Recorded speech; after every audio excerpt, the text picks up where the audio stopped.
Triss chooses to go outside of Chicago because A, she feels like it's in her destiny, and B, Chicago can't offer her what it used to be able to offer her. She doesn't have family anymore. Her brother betrayed her.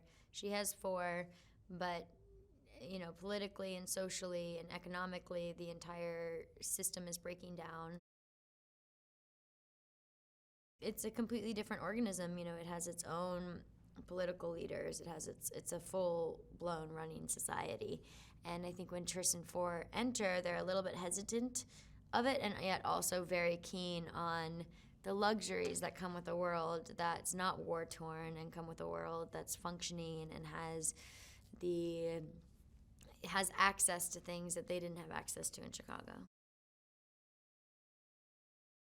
The pure are people who are genetically pure, meaning that their genes have not been altered by scientists in a lab. And the damaged are people whose genes, whether it was from their direct parents or their ancestors, their genes have been manipulated by genetic engineering.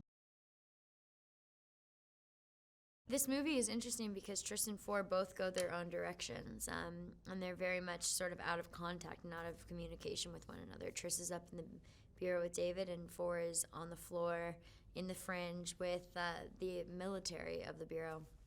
And they both see different sides of who this David person is, and that creates distance between them because Four has one idea and Triss has another idea, and they can't seem to come to an agreement.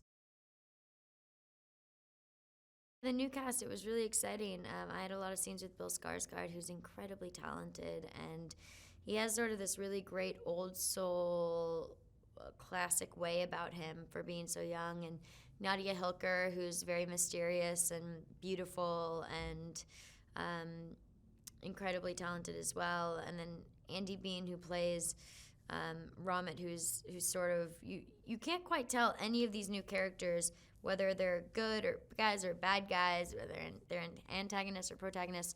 And then Jeff Daniels, who plays David, his character is quite mysterious as well because you don't really know what he's vying for, like what drives his vision and what drives his purpose. Audiences can expect just as much action as they've seen in Divergent and Insurgent. The opening of this film is quite large in scope and in range. You see the characters going over the wall, and that's a large running sequence, and the action of getting up and over the wall and then rock climbing back down the bottom of it and exploring the fringe.